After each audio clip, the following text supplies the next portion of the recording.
સાવલીની special POCSO કોર્ટમાં 2019ની સાલમાં નોંધાયેલ દુષ્કર્મની ફરિયાદનો કેસ ચાલી જતા નામદાર કોર્ટે આરોપીને 10 વર્ષ સખત કેદની સજા ફટકારી છે.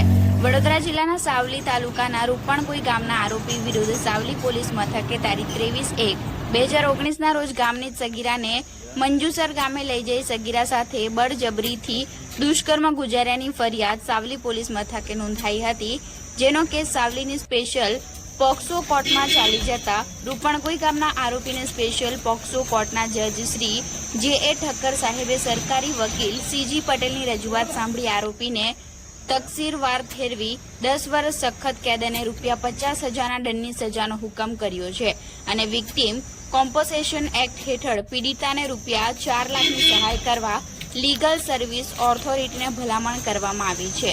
રિપોર્ટર કાલુ બડે, ગુજરાત ક્રાઇમ ન્યૂઝ, ઉમરેઠ.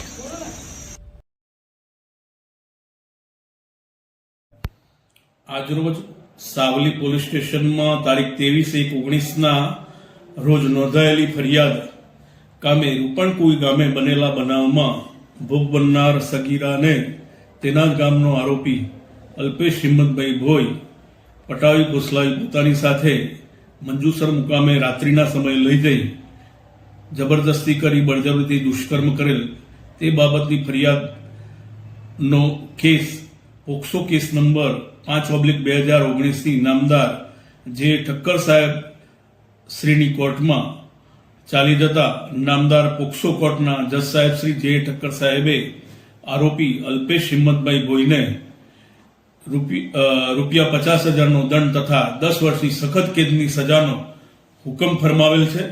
તેમજ આરોપી જો દંડ ન ભરે તો 1 વર્ષની વધુ સજાનો પણ હુકમ કરેલ છે. તેમજ વિક્ટીમ કોમ્પન્સેશન સ્કીમ હેઠળ પીડિતા ભોગ બનનારને ₹4 લાખનું વળતર ચૂકવવા ડિસ્ટ્રિક્ટ લીગલ સર્વિસ ઓથોરિટીને ભલામણ કરેલ છે.